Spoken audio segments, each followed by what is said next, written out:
Hello everyone, welcome back my class. So আজি আমি আৰম্ভ কৰিম ক্লাস 10 ৰ পলিনোমিয়ালস বহুপদ। তো বহুপদ বলিলে एक्चुअली কি বুঝো হেতু আগতে চাই লও।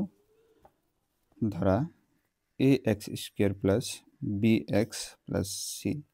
ইয়াতে সোয়া এইটো এটা যদি আমি পদ বুলি ধৰো, এইটো এটা পদ বুলি ধৰো আৰু এইটো এটা পদ বুলি ধৰো, তেতিয়া হলে ইয়াত তিনিটা পদ মিলি মানে বহুত কেটা পদ মিলি এটা বহুপদ হয়েছে। হ্যাঁ, বহুত কেটা পদ, এটা দুটা তিনিটা পদ মিলি এটা বহুপদ হয়েছে। তো সোয়া এটুক আমি বহুপদ বুলি কম। আচ্ছা, এটুর এটা ই আছে, এই বহুপদটোৰ মাত্ৰা কিমান হেতু চাব লাগিব। ইয়াতে সোয়া xৰ মাত্ৰা হাইয়েস্ট কিমান আছে হেতু আগতে চাইলাম। এটু হল হাইয়েস্ট মাত্ৰা আছে 2, তাৰ মানে এটু দ্বিঘাত বহুপদ। দ্বিঘাত বহুপদ,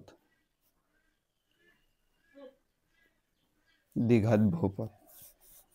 আৰু এটা যদি কও x³ plus bx square plus cx plus d, ইয়াতে সোয়া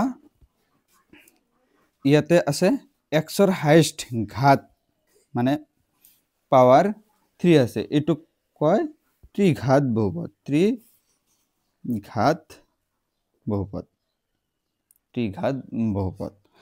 আৰু x plus c equal c যদি থাকে, ইয়াৰ সর্বোচ্চ ঘাত কিমান আছে 1 আছে। 1 থাকিলে আমি রৈখিক বহুপদ বুলি কও। রৈখিক বহুপদ বুলি কও। সো মোর ইমান হ্যান্ডরাইটিং ভাল নহয়, তোমালোকে যদি বুজি নোপোৱা কমেন্ট কৰি জনাবা এটু কি আছিল। হ্যাঁ,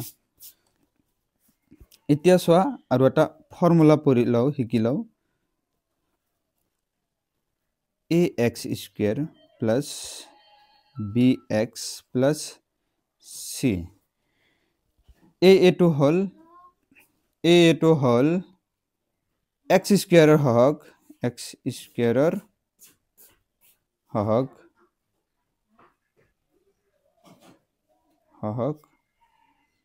এই বিটু হল xর হহক, সিটু হল ধ্রুবক। সিটু হল ধ্রুবক, দেখা যোৱা নাই, আকৌ কৈ আছো। এটু হল x স্কয়াৰেৰ হহক, বিটু হল xৰ হহক আৰু সিটু হল ধ্রুবক। ইয়াতে সোয়া মই এটা এক্সাম্পল লৈ চাও।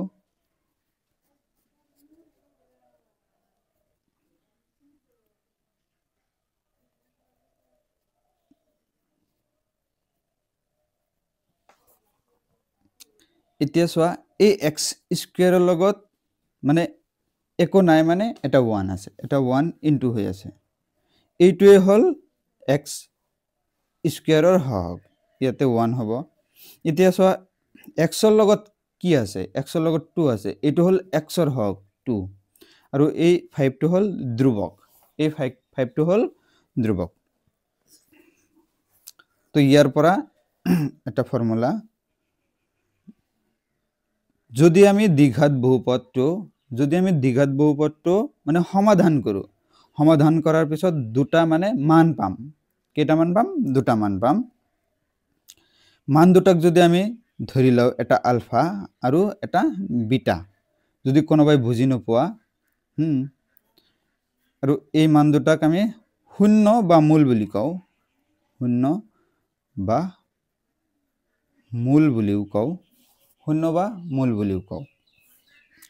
তো সোয়া এই ইকুয়েশনটো যদি আমি সলভ কৰো মানে সমাধা কৰো, হয়তো সাগে এটাৰ মান ধৰি লও 2 আৰু এটা -3 পাইছো। এই মান দুটাক আমি কি কি বুলি ধৰি লৈছো, এটা আলফা বুলি ধৰি লৈছো আৰু এটা বিটা বুলি ধৰি লৈছো। এতিয়া তো ক্লিয়াৰ হৈছে। হ্যাঁ, মানে এই সমীকৰণটো যদি আমি সলভ কৰো, মানে এই মান দুটা আমি ধৰি লৈছো, এটা 2 আহিব আৰু এটা -3 আহিব। হ্যাঁ, एक्चुअली এইটোৰ তো মান নোলাই, সেই কাৰণে আমি কি ধৰি লৈছো, এটা আলফা ধৰি লৈছো, এটা বিটা ধৰি লৈছো। এই দুটাক আমি শূন্য বা মূল কও। হ্যাঁ, এতিয়া ফর্মুলাটো হল যে শূন্য দুটাৰ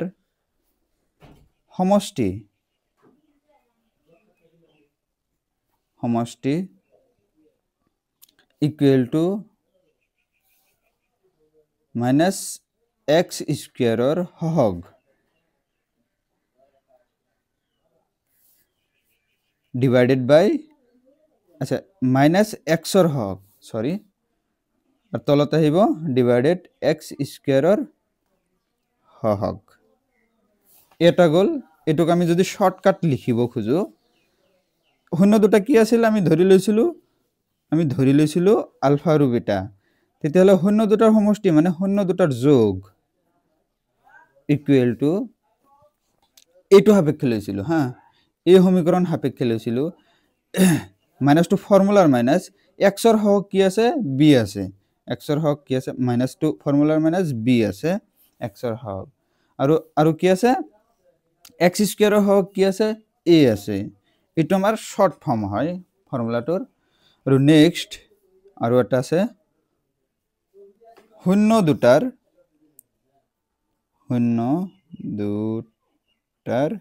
গুণফল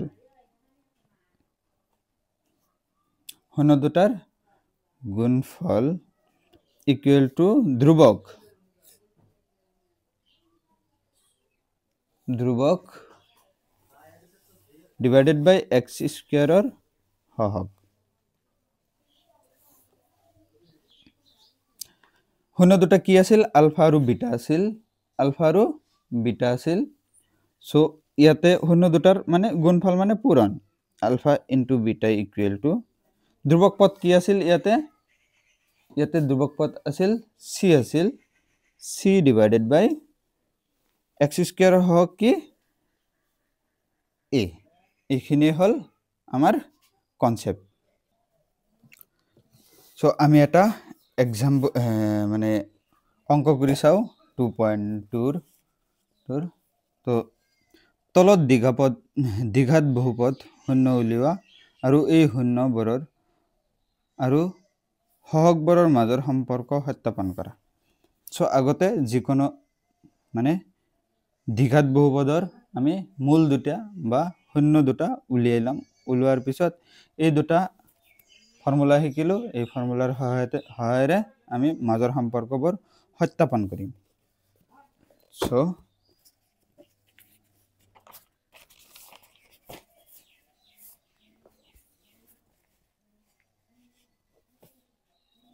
exercise 2.2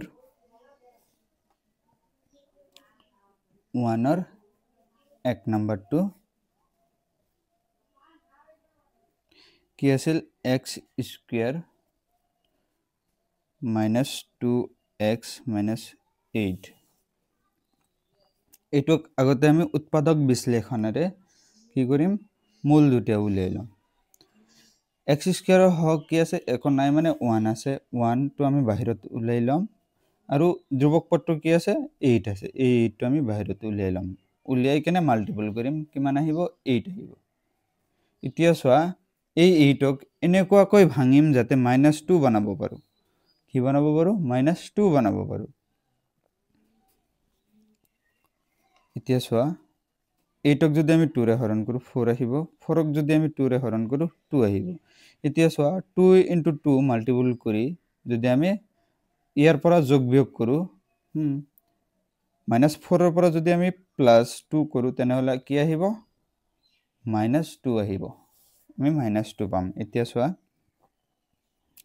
x square -4x + 2x -8 এতিয়া চোৱা -4x + 2x যদি আমি কৰো তেতিয়া আহিব -2x পাম -2x থাকিলে আমি কি লিখিব পাৰো -4x + 2x বুলি লিখিব পাৰো -2x + 6 বুলি লিখিব পাৰো সো ইয়াৰ পৰা আমি কি কৰিম x এটা কমন লম ইয়াতে থাকিব x -4 থাকিব ব্ৰেকেট ক্লোজ প্লাস 2 এটা কমন ললে ইয়াতে চোৱা x থাকিব আৰু ইয়াতে আহিব -4 এতিয়া চাব লাগিব এইটো আৰু এইটো কমন আছে না নাই, মিল আছে না নাই। মিল যদি আছে তেনেহলে আকৌ আমি কমন লব পাৰো। x minus 4 whole into x plus 2. এতিয়া so therefore x minus 4 equal to 0, x plus 2 equal to 0, x equal to 4, x equal to minus 2. এতিয়া আমাৰ মূল দুটা হল, এটা হল 4 আৰু এটা হল minus 2. এতিয়া আমাৰ আহিল সত্যাপন।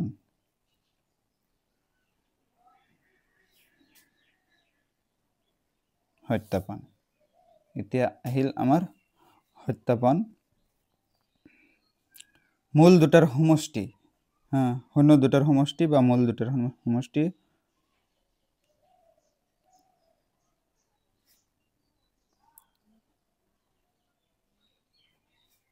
equal to minus b by a.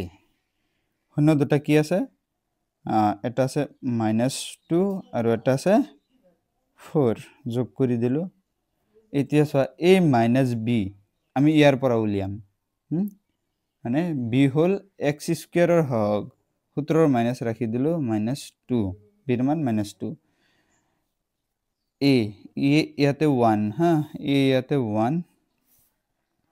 এতিয়া চোৱা 4 ৰ পৰা যদি আমি 2 বাদ দিও তেনেহলে আহিব কি 2 এটা আহিব, 2 এটা পাম, আৰু মাইনাসে মাইনাসে প্লাস, তলত 1 আমাৰ নালাগে, সো এটা আমাৰ সত্যাপন হৈ গল। আৰু এটা স্টেপ আছে, শূন্য দুটাৰ গুণফল, শূন্য দুটাৰ গুণফল equal to c by a, শূন্য দুটাৰ গুণফল equal to c by a। এতিয়া চোৱা শূন্য দুটা পাইছিলো কি, এটা 4 পাইছিলো, এটা -2 পাইছিলো, এই দুটাক আমি পূৰণ কৰিম, 4 into -2 equal to c আমাক কি আছে সেটো আগতে চাই লম। এতিয়া চোৱা c আছে -8, এতিয়া আমি -8 ইয়াতে c ঠাইত বহাই দিম, -8, আৰু এৰ মানটো কি আছে 1 আছে, ইয়াতে চোৱা একো নাই মানে 1 আছে, এটা 1 বহাই দিলো। 4 into -2 -8, 1 আমাক নালাগে, তলত আছে -8, আমাৰ এটো প্ৰুফড হৈ গল। তো আশা কৰো বুজি পাইছা, যদি ভিডিও বুজি পাইছা কমেন্ট কৰি জনাবা ইয়াৰ নেক্সট পাৰ্ট লাগে না নাই। যদি নেক্সট পাৰ্ট লাগে মই নিশ্চয় তোমালোকৰ কাৰণে বনাই দিম। So thank you, bye by.